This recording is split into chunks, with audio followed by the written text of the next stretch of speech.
Muy buenos días todos los que estáis viéndome y vais a escuchar este pensamiento, y oro para que Dios alumbre los ojos de nuestro entendimiento para que podamos entender y discernir los tiempos que nos están tocando vivir.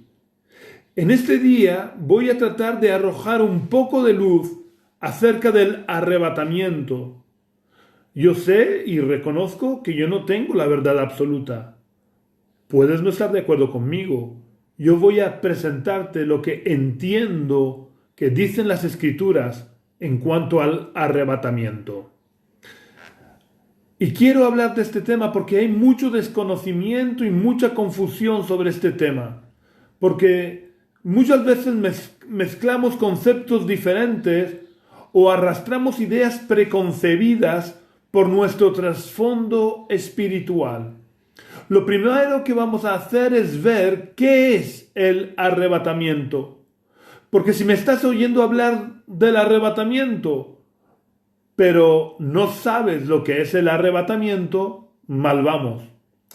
La palabra arrebatamiento en sí no está en la Biblia, pero sí que podemos encontrar el participio del verbo arrebatar en la primera carta que el apóstol Pablo le escribe a los tesalonicenses en el capítulo 4 y versículos 16 y 17, donde el apóstol Pablo les escribe diciendo: el Señor mismo, con voz de mando, con voz de arcángel y con trompeta de Dios, descenderá del cielo.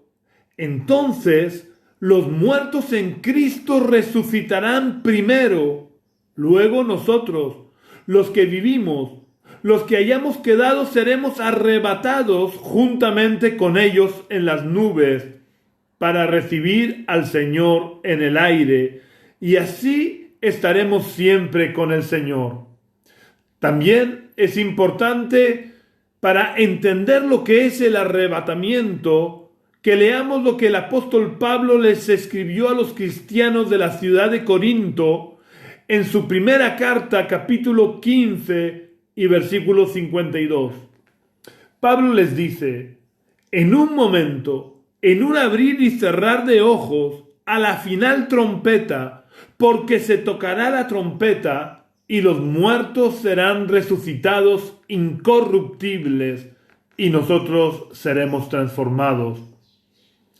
Es decir, el arrebatamiento es lo que define el momento justo después de la primera resurrección. Porque según la enseñanza de Pablo, los muertos en Cristo, es decir, los muertos que durante su vida hubieron aceptado a Jesús en sus corazones, convirtiendo a Jesús en el Señor de sus vidas, resucitarán primero. Es decir, los verdaderos cristianos que hayan muerto antes del arrebatamiento, resucitarán primero, resucitarán antes del arrebatamiento.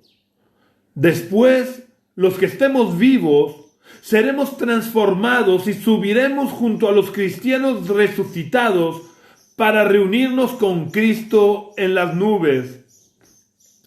Esta transformación de los cristianos vivos y su reunión con Cristo es lo que llamamos arrebatamiento o rapto de la iglesia. Cuando hablamos de rapto de la iglesia nos estamos refiriendo al mismo acontecimiento que cuando hablamos de arrebatamiento, dado que el verbo griego utilizado por el apóstol Pablo en la cita que hemos leído de Primera de Tesalonicenses, que han traducido por arrebatados, tiene ambos sentidos, el de arrebatar o el de raptar, por lo que queda claro que el verbo da idea de una acción brusca. Podríamos incluso decir que hace referencia a una acción violenta, no porque se ejercite la violencia contra los arrebatados o raptados, sino más bien por la rapidez con que se realiza la acción.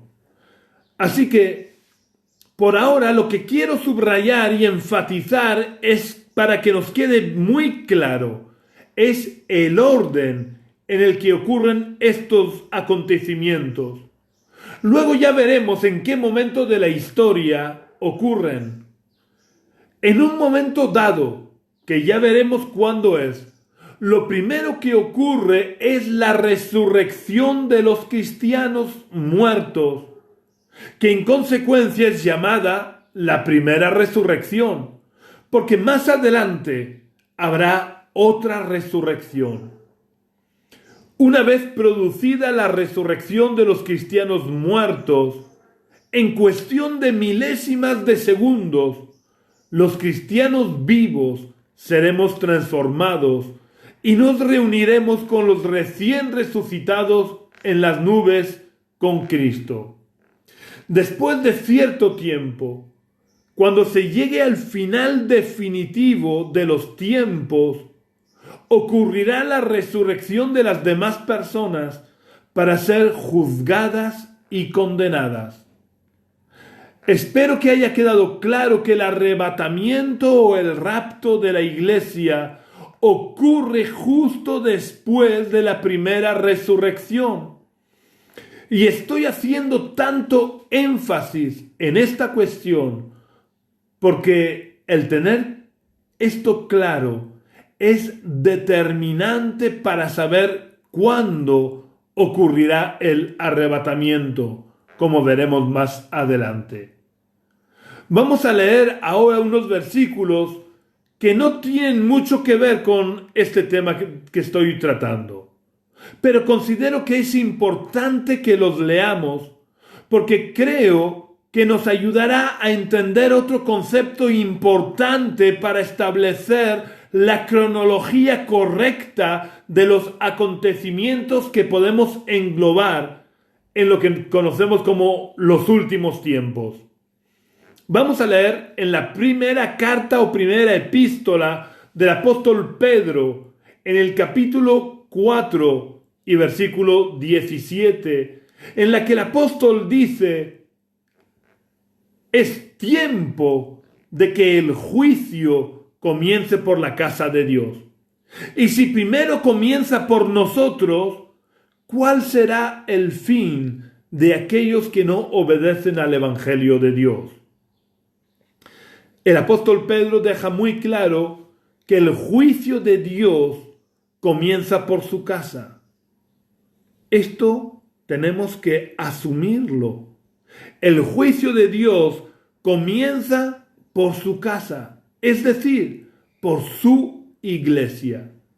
Y es muy importante para entender cuándo ocurrirá el arrebatamiento, que sepamos diferenciar lo que es el juicio de Dios que comienza por su casa y lo que es la ira de Dios que está establecida para los hijos de desobediencia, los incrédulos, los impíos o como queramos llamarlos. No debemos pensar que porque la ira de Dios se ejecute sobre los incrédulos, los cristianos nos vamos a librar de los juicios que Dios ejecutará sobre toda la humanidad. Y habiendo dicho esto, los conocedores del libro de Apocalipsis, creo que iréis captando cuándo entiendo yo por las Escrituras que ocurrirá el arrebatamiento o rapto de la iglesia.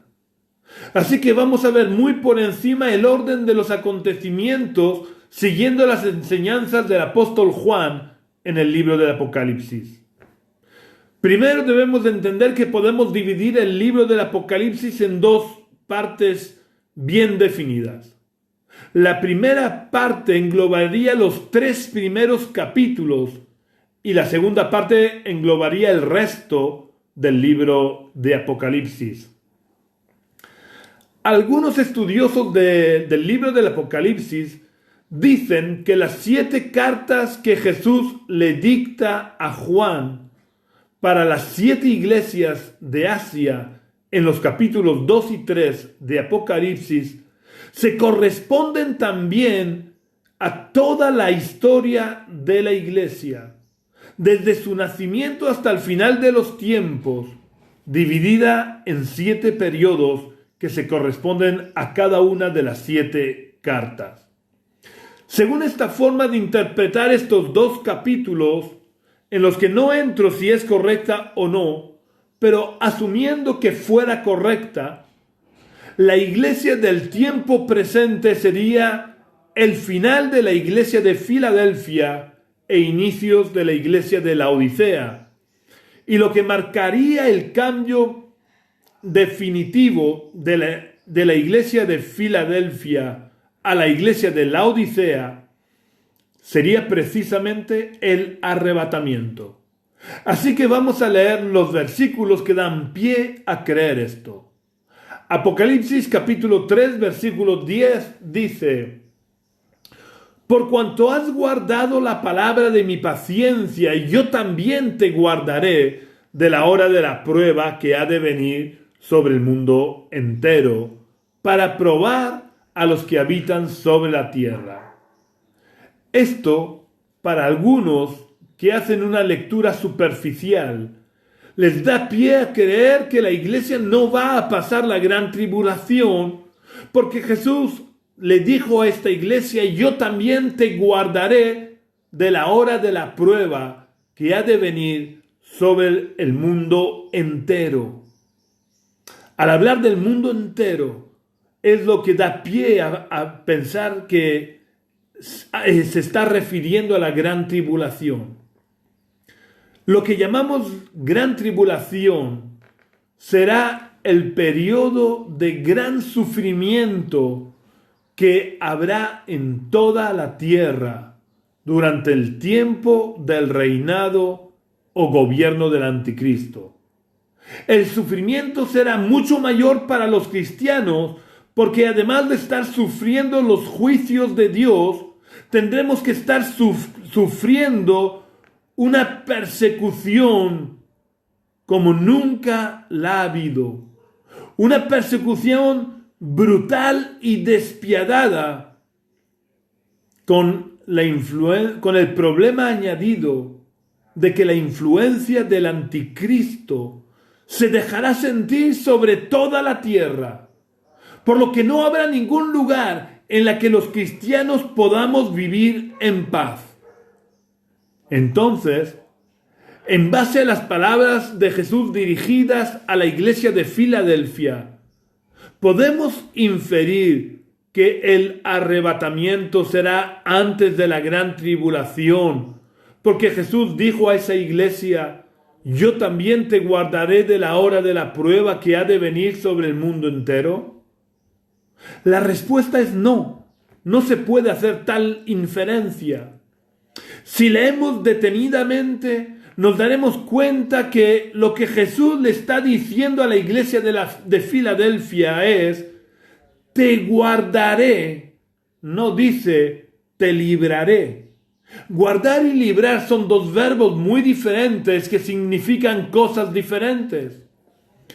Guardar hace referencia a tener cuidado de algo o de alguien, vigilarlo y defenderlo, pero no da la idea para nada de sacarlo del lugar del peligro, sino simplemente protegerlo, vigilarlo y defenderlo. Pero no da idea de sacarlo del lugar del peligro, ni tampoco da lugar a pensar que va a evitarle el peligro. Sin embargo, librar sí que encierra la idea de sacar a alguien de un lugar de peligro. Por lo que de estas palabras de Jesús, aunque la interpretación de que las 7 cartas correspondan verdaderamente a 7 periodos de la iglesia, que tampoco es absolutamente claro, no indican para nada que la iglesia sea arrebatada antes de la gran tribulación. Ahora vamos a ver, sin entrar en grandes profundidades ni en muchos detalles, el orden de los acontecimientos que ocurren en la tierra, descritos en el resto del libro de Apocalipsis, junto con los mensajes proféticos del libro de Daniel, que es el libro más escatológico del Antiguo Testamento. Insisto en que no voy a entrar en grandes profundidades. Voy a ver solamente lo básico para que podamos situar el arrebatamiento en el lugar exacto y correcto en el que tendrá lugar. Teniendo en cuenta que en la cronología de los acontecimientos narrados en el libro del Apocalipsis se entremezclan acontecimientos que ocurren en la tierra con acontecimientos que ocurren en el cielo, y a veces hay una mezcla de acontecimientos, por lo que establecer una cronología exacta de todos los acontecimientos que ocurren en la tierra es muy difícil. Por lo que hay muchas interpretaciones acerca de todo lo que ocurre en la tierra. Ya os decía que yo no es que yo crea que tengo la verdad absoluta. Puedes no estar de acuerdo conmigo y no pasa absolutamente nada. El futuro nos dirá quién tenía la razón. Si tú, que crees que serás arrebatado antes, o yo, que creo que seremos arrebatados después de la gran tribulación. No importa lo que creamos. El futuro, el tiempo, nos dará la razón, o a ti o a mí. Según podemos inferir por las profecías de Daniel 9 y el libro del Apocalipsis, lo primero que ocurre es que el anticristo, que probablemente no sea conocido como el anticristo, sino que será conocido probablemente como un político con un gran atractivo, será lo que se dice comúnmente un político muy carismático, como en su día lo fue Hitler, que fue capaz de llevar a toda su nación al desastre. Pues el anticristo será otro Hitler. O Hitler fue un precursor del anticristo. El caso es que no será conocido ni reconocido como el anticristo. Pero los que conocemos las Escrituras podremos entender que esa persona es el anticristo porque hará un pacto con Israel en el que establecerá la paz en Oriente Medio. La firma de este pacto podríamos decir que se puede considerar como el inicio del periodo de la gran tribulación que durará 7 años. Durante este periodo de 7 años ocurrirán varios acontecimientos importantes, pero quiero decir que el arrebatamiento no habrá ocurrido todavía. Es decir, la iglesia pasará por la gran tribulación y voy a darte 5 razones por las que creo que el arrebatamiento es posterior a la gran tribulación. La primera razón por la que creo que el arrebatamiento es posterior a la gran tribulación se encuentra en el Evangelio de Mateo, capítulo 5 y versículo 13, donde el Señor en su famoso Sermón del Monte dijo: vosotros sois la sal de la tierra, pero si la sal pierde su sabor, ¿con qué será salada? No sirve más para nada, sino para ser echada fuera y pisoteada por los hombres. Si la sal, que es la iglesia, pierde su sabor, no sirve ya para nada, sino para ser echada fuera y pisoteada por los hombres. Si somos sinceros, la iglesia actual en el mundo occidental en gran medida ha perdido su sabor. Yo no digo que no hayan grupos que mantengan intacto su sabor, pero en términos generales, la iglesia ha perdido su sabor. ¿Y por qué digo que la iglesia ha perdido su sabor? Porque 120 hombres, 120 o 240 personas llenas del Espíritu Santo, en poco tiempo, en menos de un siglo, fueron capaces de trastornar el mundo entero, porque verdaderamente ellos sí fueron la sal en medio de la sociedad que detuvo la corrupción de la sociedad y alumbró la sociedad que estaba en tinieblas. Sin embargo, hoy en día vemos como el mal va en aumento. Luego no estamos deteniendo la corrupción, ni estamos dando sabor. Así que, volviendo al versículo de Mateo capítulo 5, dice que si la sal pierde su sabor, es echada fuera y pisoteada por los hombres. Por lo que yo creo que por nuestra pérdida de sabor, seremos pisoteados por los hombres durante el periodo de la gran tribulación. La segunda razón por la que creo que el arrebatamiento es posterior a la gran tribulación se encuentra en la carta que el apóstol Pablo le escribió a los cristianos de Éfeso, en el capítulo 5 y versículo 27, donde el apóstol Pablo le dice a los cristianos de Éfeso, capítulo 5, versículo 27, a fin de presentársela a sí mismo, una iglesia gloriosa, que no tuviera mancha ni arruga ni cosa semejante, sino que fuera santa y sin mancha. La iglesia que participará en las bodas del Cordero será una iglesia que no tenga manchas ni arrugas. Y yo quiero preguntarte, ¿cómo se quitan las arrugas de la ropa? Piensa un poco, ¿cómo se quita las arrugas de la ropa? Pasándole una plancha caliente por encima. Es decir, por medio del calor. Por eso yo creo que la iglesia va a pasar por el fuego de la prueba durante la gran tribulación para salir victoriosa sin arrugas. La tercera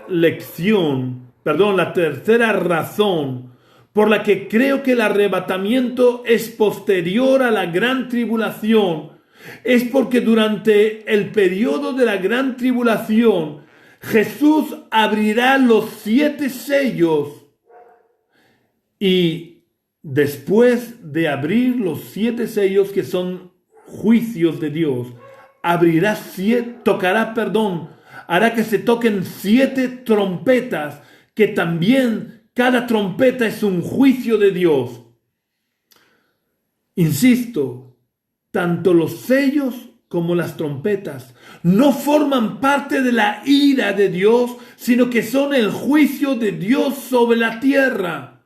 Y como vimos antes, el juicio de Dios comienza por su casa, es decir, por la iglesia. Por eso durante este tiempo en el que Jesús abre los 7 sellos y se tocan las 7 trompetas, todavía la iglesia no ha sido arrebatada. La cuarta razón por la que creo que el arrebatamiento es posterior a la gran tribulación es por lo que ocurre cuando se toca la 7ª trompeta. Vamos a comparar lo que dice Juan en Apocalipsis acerca de lo que ocurre cuando se toca la 7ª trompeta con lo que dice Pablo en la primera carta de Corintios. Juan, en el libro del Apocalipsis capítulo 10 y versículo 7 dice: sino que en los días de la voz del 7º ángel, cuando él comience a tocar la trompeta, el misterio de Dios se consumará, como él lo anunció a sus siervos los profetas. Quiero recordar que la 7ª trompeta es la última trompeta que se toca. Después de esa trompeta no se tocan más trompetas. Ahora vamos a ver lo que enseña el apóstol Pablo respecto a lo que ocurrirá al final de los tiempos en su primera carta a los Corintios, capítulo 15 y versículos 51 y 52. Pablo les dice a los cristianos corintios, os digo un misterio. Recordad que Juan habla del misterio de Dios. Os digo un misterio. No todos moriremos, pero todos seremos transformados en un momento, en un abrir y cerrar de ojos, a la final trompeta. Es decir, ¿esto ocurrirá cuándo? Después de la última trompeta, a la final trompeta, porque se tocará la trompeta y los muertos serán resucitados incorruptibles y nosotros seremos transformados. Es decir, después de la final trompeta, es decir, de la última trompeta, o como lo dice Juan, después de la séptima trompeta, los muertos serán resucitados incorruptibles y nosotros seremos transformados. Daros cuenta la concordancia establecida entre lo que enseña Pablo con lo que profetiza el apóstol Juan. Pablo dice que la primera resurrección, la resurrección de los cristianos y el arrebatamiento tendrán lugar después del toque de la última trompeta. Porque Pablo enfatiza que se tocará la trompeta. Y Juan explica que durante la gran tribulación se tocarán 7 trompetas. Es decir, la final trompeta, como dice Pablo, es la séptima trompeta que dice Juan. Esta no es la única concordancia entre estos dos pasajes. Juan habla de que después del toque de la séptima trompeta, Dios consumará el misterio anunciado por sus siervos los profetas. Y Pablo comienza diciendo, os digo un misterio. Y luego explica la resurrección de los muertos y la transformación de los cristianos vivos, que es una forma de hablar del arrebatamiento. Por lo que todo encaja perfectamente como un engranaje diseñado al milímetro. Creo que está claro que el arrebatamiento ocurre en este preciso momento en el que se toca la séptima trompeta. Por lo que la iglesia ha sufrido por lo menos 2/3 de la gran tribulación, o como yo creo, habrán sufrido la gran tribulación entera. Yo creo que con la séptima trompeta, la primera resurrección y el arrebatamiento, termina la gran tribulación. Y una vez arrebatada la iglesia, Dios comienza a derramar las copas de la ira. Estas sí son la manifestación de la ira de Dios, de la santa ira de Dios que derramará su ira en la tierra. Porque ya no estará la iglesia y la ira de Dios es para los incrédulos, los rebeldes y los impíos.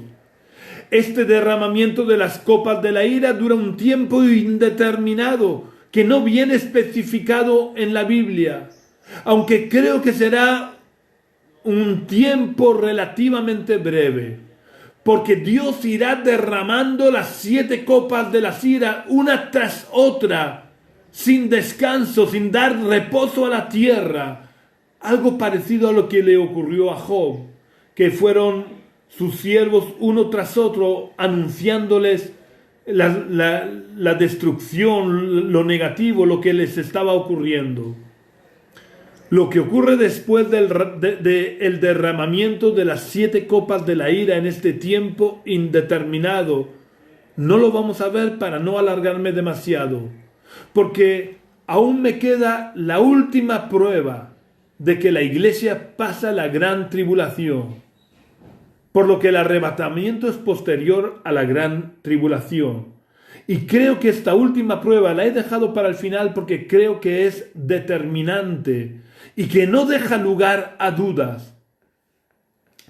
La quinta razón por la que creo que el arrebatamiento es posterior a la gran tribulación se encuentra en el libro del Apocalipsis, capítulo 20, versículos 4 al 5.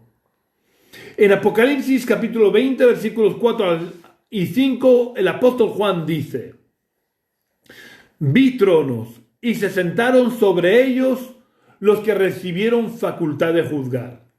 Y vi las almas de los decapitados por causa del testimonio de Jesús y por la palabra de Dios, los que no habían adorado a la bestia ni a su imagen, ni recibieron la marca en sus frentes ni en sus brazos, y vivieron y reinaron con Cristo 1000 años.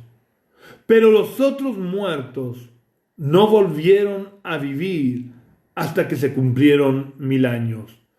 Esta es la primera resurrección. No lo digo yo, es como termina el versículo 5. Esta es la primera resurrección. En el versículo 4, Juan dice que vio las almas de los decapitados por causa del testimonio de Jesús y por la palabra de Dios, los que no habían adorado a la bestia ni a su imagen, ni recibieron la marca en sus frentes ni en sus manos. Creo que el apóstol Juan hace una descripción suficientemente clara de que él vio a los cristianos torturados y asesinados durante el periodo de la gran tribulación. Y en el versículo 5, para que no se crea que son los cristianos que se quedaron en la tierra porque eran carnales o alguna cuestión de esta, para que no haya lugar a dudas, Juan establece que él ha visto a los cristianos que han muerto durante el periodo de la gran tribulación. Esto lo establece claramente en el versículo 4. Pues en el versículo 5 nos dice que estos cristianos, estos que han muerto torturados y asesinados durante este periodo de la gran tribulación, resucitan en la primera resurrección. ¿Puede haber una resurrección antes de la primera resurrección? Lógicamente no, porque si no, no sería la primera resurrección. Ahora recordad lo que vimos antes, de que el arrebatamiento ocurre justo después de la primera resurrección.